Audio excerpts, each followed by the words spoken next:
Hello, my name is Amid Youssef from Auto Accents. I'm chairman of the Small Business Advisory Committee at Tri-C West.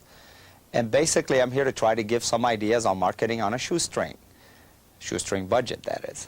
Okay. You start with a good name, a name that sells. You try to come up with a name that says a little bit about what you do.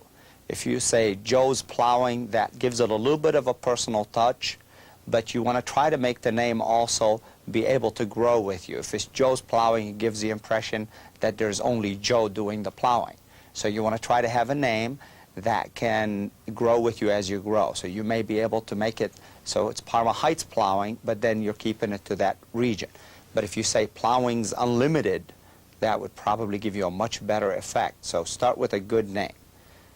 The second idea I'm going to give today is about the business cards. You definitely want to have your business cards say more than just your name and your phone number. You want to make sure that the business cards, always you're going to hand them to everybody you meet. So you make sure that the business card has a coupon on the back. The best thing to do with a business card is handing out a coupon. On the back of that business card, put some small discount that you would give to anyone anyway, and make sure that that customer who met you in person gets a little special extra. On the front of the business card, you can put your phone number. If you're new and starting out and you want to put your home phone number, that is really valuable in the business world. So make sure you let the customer know that, hey, you can bother me even at home for a service call. Those are some of the things you should put on the business card. You also want to make sure and put a logo on the business card. It's very important.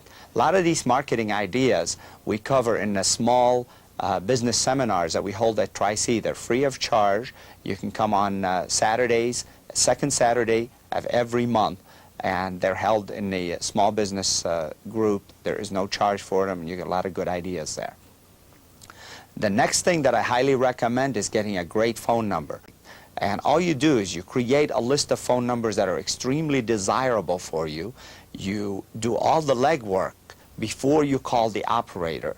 You run through all the phone numbers that are out there, and then you call the operator. You're down to about 20 or 30 numbers that would be absolutely adorable to have. And then whatever number she picks from that 20 or 30 numbers is going to be a great number for you. I go into great detail on this. Again, the second Saturday of every month at Tri-C West, we hold a seminar on these kind of subjects. Every time you meet on another topic, every time you meet someone, send a thank you letter. Thank you letters are incredible. Few people say thank you anymore. I mean, most people say give me and demand things, but if you start sending thank you letters, you're going to be stunned how much extra business you're going to get, how much extra niceness you're going to be appearing, or how much extra nicer you're going to be appearing. The topic that's basically very dear to my heart at our company, we appear much larger than we are because of the free publicity we generate and garner. Auto Accents has been written up in many magazines, and I try to teach that when I teach the course at Tri-C on how to get free publicity. Publicity, advertising, you pay for. Publicity, you pray for. And basically you do a lot of work, a lot of legwork. It's like math. The more times you send out free press releases, the more likely you're going to get free publicity.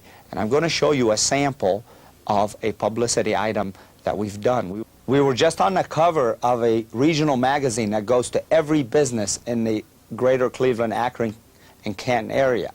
That's the 411 Marketplace. The next thing I'd like to talk about is the volunteering to speak. I volunteer at Tri-C, and we get a lot of publicity because of it.